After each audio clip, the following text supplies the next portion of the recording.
Buenos días, bienvenidos a las entrevistas de nuevo confinadas en Religión Digital. Esperemos que no sea por mucho tiempo. Hoy vamos a hablar de una realidad también complicada y esperanzada. Es la realidad de la población inmigrante en España y de su situación del día a día, de cómo se ven, de cómo les vemos, de sus problemáticas y de muchas otras cosas. Lo hacemos gracias a un informe que han presentado esta semana dos instituciones amigas y hermanas de esta casa, que son Cáritas y la Universidad Pontificia Comillas. Tenemos a dos de los responsables del informe con nosotros y vamos a hablar con ellos, aunque sea un ratín. Saludamos primero a Daniel Rodríguez, de Cáritas Española. Daniel, ¿cómo estás? Hola, buenas. Encantado. Y en su despacho de comillas tenemos a Juan Iglesias, nunca lo sé decir bien, del Instituto de Estudios de Migraciones, ¿no? Instituto de Migración, Instituto Universitario de Estudios Migratorios. Me va a matar Alberto Ares, por no saber decirlo. No. Pues si queréis arrancamos un poquito en la línea de ese informe. Sí, nos llamó la atención, al menos a mí me llamó la atención, ver fuera de los estereotipos cómo los inmigrantes que viven con nosotros, viven y conviven con nosotros, son las personas que trabajan al lado nuestro, nuestros vecinos, etcétera, etcétera. Lo comentáis muy bien. Y yo creo que sí, ellos se sienten integrados, pero hay momentos en los que no les dejamos integrarse a nivel laboral, a nivel de sueldo, en otros ámbitos. ¿Cómo está exactamente la realidad? Si nos lo podéis contar en un Telegram. Bueno, para mí el primer titular sería decir que esto de que los inmigrantes que viven con nosotros ha quedado un poquito desfasado, ¿no? Es decir, los inmigrantes ya son nosotros, ya somos un todo, todos juntos, ¿no? Así lo dice el informe, los inmigrantes se sienten integrados, se sienten arraigados en nuestro país y la única gran dificultad que tienen es en el tema económico-laboral, ¿no? Viven una segregación económico-laboral, bueno, pues que no está a la altura de estos niveles de integración y de arraigo de los que hablamos, ¿no? Sí. Juan, cuéntanos un poco, porque además en momentos de crisis uno tiende a pensar, o algunos nos hacen tender a pensar que la culpa es de los de fuera, cuando en muchas ocasiones, como decías tú, en la mayoría de las ocasiones son ese nosotros, esa primera persona al plural que es muy bonita contemplarla. Pero esas cosas, esos estereotipos se están volviendo a dar. Se están intentando, no sé, de alguna manera volver a reflejar actitudes que no son reales, pero que calan en periodos de crisis.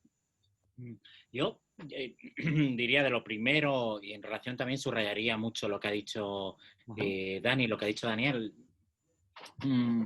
Es decir, que se ha producido un fuerte arraigo, o sea, que contra lo que se esperaba durante este tiempo de crisis, lo que se ha producido es un fuerte arraigo de la población en España y que en ese movimiento ha transformado nuestra sociedad y hoy somos una sociedad donde la diversidad étnica, como decía Daniel, es un dato consustancial. O sea, la diversidad étnica forma parte de lo que somos como sociedad y de lo que vamos a ser en los próximos años, ¿no? O sea, hablar de inmigración ya, por tanto, no es hablar de algo externo, extraño o diferente a nosotros mismos, sino es hablar de nosotros mismos. Y en torno al tema del prejuicio, con este tema hay que tener unas ciertas cautelas, ¿no? Porque lo cierto es que, a pesar de que se decía que con la crisis y el avance del precariado que se ha producido en nuestra sociedad en estos años, es decir, los sectores populares en España o las personas vulnerables en España son más de lo que eran en 2000, a principio de la crisis. O sea, salimos más castigados. A pesar de la crisis, desempleo, avance de precariado, se decía que con eso el prejuicio étnico y la discriminación hacia la inmigración iba a crecer.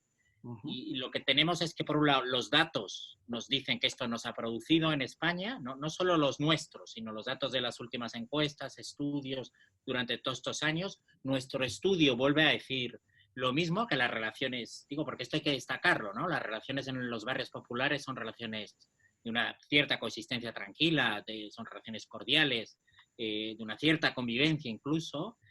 Cada vez hay más relaciones interpersonales, ¿no? Entre la población migrante y la población, o de origen inmigrante y la población nativa, y eso se refleja en parejas mixtas, que la presencia de amigos y familiares en las redes interpersonales, etcétera, pero sí hay un cierto riesgo.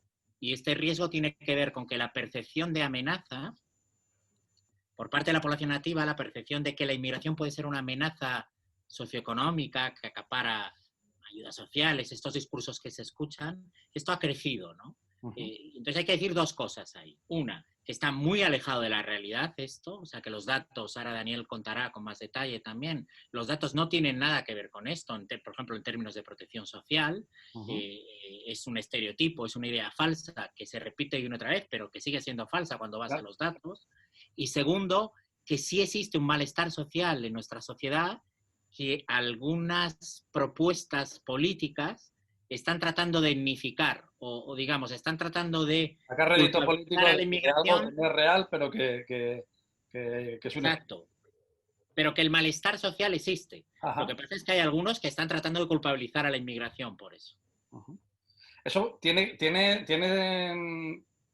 chance, tiene recorrido esto, porque en principio con los datos que vosotros presentáis deberíamos decir que no, porque no se asientan en la realidad. Pero sí que es cierto que los que abonan ese discurso, que no sé si queréis concretar un poco más o no, los que abonan ese discurso están encontrando rédito electoral y mediático respecto a eso. Y eso puede provocar, no sé si puede provocar, pero sí que es cierto que los medios, que también son muy dados a dar lo chocante, pues sí que últimamente estamos volviendo a sacar esas imágenes en los metros, de insultos, de ataques, etcétera, etcétera. Y a veces incluso en algunos de los titulares a vuestros informes se ha tirado por ahí.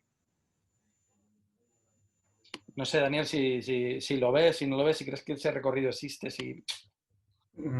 Bueno, yo creo que lo que está en nuestra mano es reiterar ese llamamiento al consenso, a evitar mensajes xenófobos desde la esfera pública, sobre todo, ¿no? Es decir, luego, como bien dice Juan, si se percibe más malestar en determinados barrios, en determinadas clases, y se puede llegar a culpabilizar al inmigrante sobre esto. Pero lo que tenemos que tratar de evitar es que estos discursos lleguen a la esfera pública, ¿no? Y en ese empeño es en el que estamos, ¿no? Nosotros creemos que, o sea, en el último informe FOESA vimos que las personas que están en una situación de exclusión más severa no estaban percibiendo la recuperación económica, hablo de 2010, antes de la pandemia, no estaban percibiendo ningún tipo de recuperación económica. Yo puedo entender cuando estoy en una situación de exclusión y me dicen que está llegando la recuperación económica y yo veo que la recuperación económica pasa por los lados, pero a mí no me toca, entiendo que estas personas puedan buscar otros culpables, ¿no? Sin llegar a culpabilizar al sistema, porque claro, el sistema y la estructura es mucho más difícil visibilizar en ese sentido, ¿no? Pero, insisto, yo creo que nuestro empeño debe estar en tratar de renovar ese consenso que hubo años atrás, o años atrás, para evitar que estos discursos calen en la vida pública. Contadme en el informe, respecto al informe, ¿cuáles son los datos que más os han llamado la atención? Porque sí que se dijo en la rueda de prensa muchas cosas, pero al final sacábamos una idea de una afortunada y bendita normalidad con respecto a la presencia de la población inmigrante entre nosotros, que son nosotros, vamos a repetirlo y a decirlo bien. ¿Eso puede ser precisamente la mejor noticia del informe? Cualquiera de los dos. Yo creo que sí. Es que los datos son muchos, Daniel. Yo te puedo decir algunos, Daniel seguro que ahora te dice... A mí se me ocurre, o sea, que todos los datos alrededor del arraigo son muy importantes, ¿no?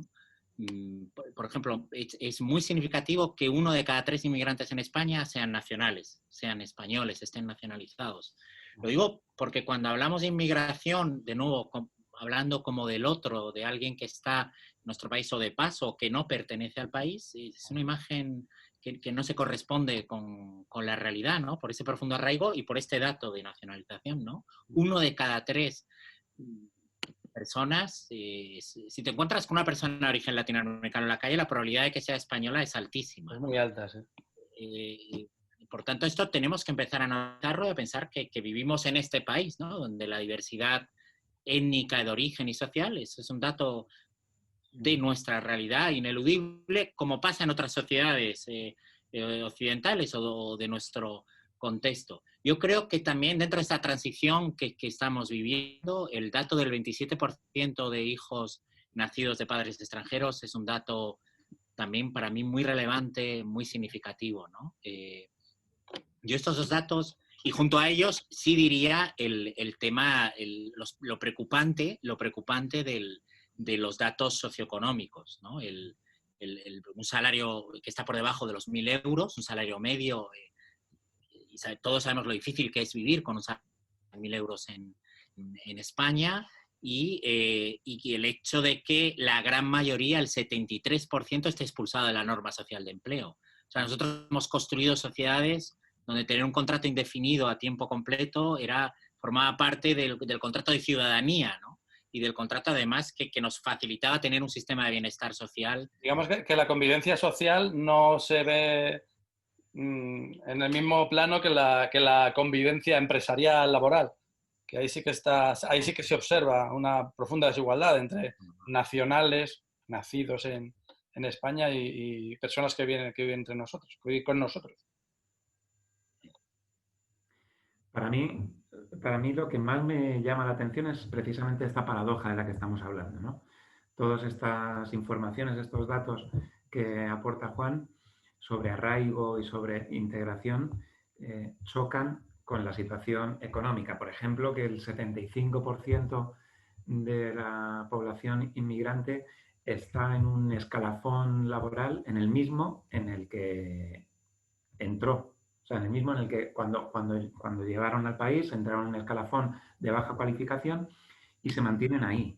Es decir, el ascensor social no está funcionando para este colectivo, ¿no? Entonces, para mí eso es algo que me llama poderosamente la atención. Y además esto lo uno con otra idea, ¿no? Antes estábamos hablando de la conflictividad social, ¿no? Del malestar entre la población nativa por la llegada de inmigrantes, cuando objetivamente tendría que ser al revés. Es decir, la población inmigrante es la que tendría que sentirse molesta con la sociedad de acogida porque no le está brindando las oportunidades que merece. ¿Qué propuestas se pueden hacer? Entiendo que es difícil en el momento actual. Bueno, llevamos hablando de dificultades en el momento actual 10, 12 años, desde que estalló la crisis de 2008. Pero ¿podemos seguir sosteniendo que esto sea una realidad postergable? Quiero decir, ¿podemos seguir diciendo que es que ahora no toca porque estamos en una crisis, ahora el coronavirus y las consecuencias económicas antes la crisis de 2008 para solucionar esta cuestión, para que la plena igualdad de derechos entre ciudadanos, entre personas que pagan impuestos, que viven en la misma ciudad, que tienen los mismos derechos que cualquiera de nosotros? ¿Qué se puede exigir y por qué no se ve? ¿Y por qué no se consigue? Porque esa brecha sí que clama al cielo. Leyendo vuestros datos, los datos de vuestro informe, que es verdad que uno pensaba, pues o hay menos población o no están tan arraigadas, o el tema de los guetos, pero una vez demostrado que eso no es así y que la identificación con nuestros valores y con nuestra forma de entender la vida es así, es prácticamente igual que la nuestra, clama muy al cielo que las oportunidades no sean las mismas. Y sin embargo no se toman medidas. Sí. Bueno, yo ahí diría, lo primero, que seguro que lo compartimos con Cáritas y lo compartimos con Daniel. O sea, lo primero es que necesitamos como un pequeño cambio, no es muy grande, un pequeño cambio en la forma de hablar o la forma de plantear las políticas. ¿Y a qué me refiero? O sea, los datos que ofrecemos, yo creo que cambian el marco de la discusión pública que se puede tener sobre inmigración. Porque cuando hablamos de inmigración y hablamos de políticas para inmigración, ya no estamos hablando de los inmigrantes, hablamos de nosotros mismos, de nuestro desarrollo como sociedad, de cuál va a ser, de cómo vamos a invertir en nosotros, de cómo vamos a construir país, de cómo vamos a desarrollarnos, ¿no? Y por tanto las políticas hacia la inmigración han dejado de ser políticas sectoriales o políticas humanitarias, que hay que seguir teniéndolas, ¿no? O sea, que ya no solo son eso, sino que sobre todo son políticas estatales, políticas universales, políticas para todos. Y en ese sentido hay muchas acciones para tomar. A mí me parece importante, Daniel dirá otras cuestiones, a mí me parece importante subrayar la parte de cohesión social. O sea, las políticas de cohesión social tienen que ser políticas universales para el conjunto de la ciudadanía y especialmente para aquellos sectores sociales que están en precariedad, que es mucha parte de la población nativo, y por debajo de esa precariedad está la precariedad étnica o la precariedad inmigrante. Bueno, pues para todos hay que hacer políticas universales, bueno, con el objetivo de construir país, o sea, con el objetivo de desarrollarnos como sociedad. Daniel. Sí, o sea, totalmente de acuerdo. Y ahí es donde yo quería hacer el hincapié también. No puede ser una política con el apellido migración, o no puede ser una política, es decir, tienen que ser políticas de integración sin apellido. Políticas de integración que busquen la cohesión social, que promuevan a las personas que estén en situaciones más desfavorables.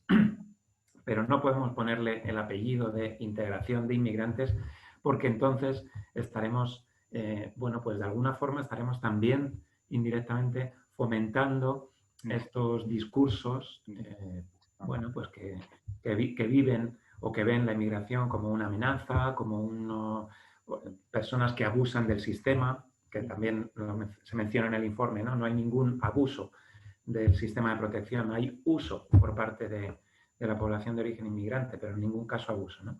Totalmente de acuerdo con Juan. Las políticas deben ir enfocadas a la integración de las personas en situación de vulnerabilidad sin más apellido que ese. Vamos a ir terminando, pero decidme, no sé si sueños o realidades. ¿Cómo veis el futuro en este campo en los próximos 5 o 10 años? Bueno, o sea, hay que ser, como era aquello, ¿no? De un optimista de la voluntad, ¿no? El optimismo de la voluntad. Yo creo que no se avecinan buenos tiempos. Es lo objetivo, ¿no? Lo realista es que no se avecinan buenos tiempos. Pero a la vez, estos tiempos abren oportunidades, ¿no? Va a haber en algún momento en que vamos a tener que rearmarnos e invertir fuertemente para salir de la situación en la que estamos ahora, ¿no? No solo sanitaria, sino socioeconómica, me refiero, ¿no? Y ese es un buen momento para incorporar el tema de la inmigración o de la población de origen inmigrante que ya forma parte de nuestro país. Es un buen momento y las políticas de integración en las claves que comentábamos antes, ¿no? Y a mí sí me parece que hay oportunidades para meter en el nuevo ciclo político y en el nuevo ciclo de políticas este tema, porque es un tema que no afecta solo a la inmigración. O sea, el avance del precariado en nuestro país es muy elevado en los últimos, y de la vulnerabilidad. Y ahí tenemos que hacer políticas diferentes para sacar a la población para que vuelva a funcionar el ascensor social, para que volvamos a pensar en términos de movilidad, para el conjunto de la población, incluyendo a la población de origen inmigrante. Porque si no, igualaremos hacia abajo. O sea, todos tendremos menos derechos. Claro, claro. Y eso significa también introducir nuevas cuestiones. Una nueva cuestión es la gestión de la diversidad. O sea, yo creo que es una asignatura pendiente. Vamos a vivir en realidades más diversas étnica y socialmente y culturalmente, y tendremos que aprender a convivir con esto. Y en España, ya me estoy pasando del tiempo, pero en España esto es una asignatura pendiente, ¿no? Lo de la tolerancia, lo de la diversidad, lo de aprender a convivir con gente que piensa radicalmente distinto a nosotros, pero poder sentarnos todos en la misma mesa. La cuestión de la diversidad es un reto no solo por el tema inmigratorio, sino por otros temas en España. Daniel. A mí me gustaría traer aquí unas palabras de Imanol Zubero, colaborador con FOESA, que habla de pedagogía de la indignación. Yo creo que tenemos, me gustaría soñar, aunque de aquí a unos años fuésemos capaces de indignarnos con situaciones de clara injusticia como esta. que nos indignásemos como ciudadanía y que esa indignación nos llevase de alguna forma a la acción, ¿no? Es decir, no es indignación en el sentido de enfadarnos y ya está, sino indignarnos para movilizarnos, ¿no? Entonces, a mí me gustaría soñar con que de aquí a 5 años nos hubiésemos indignado lo suficiente como para movilizarnos lo suficiente y que desde los tomadores de decisiones tomasen decisiones acordes a buscar esa cohesión social. Y les forzáramos a tomar esas decisiones. Pues desde aquí, y aun cuando el lenguaje todavía nos causa problemas y nos mete en líos de igualdad y de terminología, que estaremos con vosotros. Como Iglesia, la última ya, rápido si queréis. Como Iglesia, ¿qué estamos haciendo o qué nos faltaría por hacer? ¿Qué podríamos hacer de más? Porque vuestras dos instituciones están demostrando que se puede hacer y que se hace mucho. Pero ¿qué podríamos hacer para terminar de incidir en esta cuestión? Daniel, no sé si quieres decir. ¿Alguno de vosotros os animáis? Yo rápidamente diría que este es un ejemplo, ¿no?, de dos instituciones que pertenecen a la Iglesia. Bueno, pues es un ejemplo de colaboración y de estudio y de difusión de los resultados de una investigación y de propuesta de, pues un estudio, ¿no?, de lo que se puede hacer y aparte de otras muchas organizaciones de base que están trabajando sobre este tema. Yo creo que Daniel te puede contar mejor esto. Claro, yo creo que además de la intervención directa que se hace desde Cáritas, por ejemplo, que es mucha y muy capilarizada en todo el territorio nacional, aparte de esa intervención y de esa atención y acogida, yo creo que es importante visibilizar esta realidad, ¿no? Y con este estudio estamos aportando ese granito de arena a visibilizar y a de alguna forma romper determinadas visiones estereotipadas, ¿no? Empezábamos esta charla un poco haciendo, yo creo que Juan lo hacía ayer en la universidad, ¿no? Juan empieza hablando y lo que hace es un spoiler, claramente. Dice, no penséis que aquí vamos a venir a hablar de esto y esto y esto, sino vamos a venir a hablar de una situación mucho más normalizada, entre comillas, de lo que podemos creer, ¿no? Bueno, pues yo creo que hay que visibilizar esa realidad y como Iglesia, bueno, pues esto, decía Juan, es un claro ejemplo de ello. Y saber visibilizar todo en primera persona del plural, que me ha gustado y que es una de las normas que nos hemos impuesto también en religión digital. El nosotros es fundamental para la vida, para la Iglesia, y nos lo enseñó el maestro hace 2000 años. Daniel, Juan, muchísimas gracias, ha sido un auténtico placer. Esperamos teneros siempre que queráis para poder hablar de estas y de otras muchas cosas y seguir construyendo. Muchísimas gracias. Muy bien. Gracias a vosotros. Gracias. Y a ustedes nos esperamos en nuevas ediciones de las entrevistas, esperemos que ya no confinadas, en Religión Digital. Muchísimas suertes a todos. Buenos días.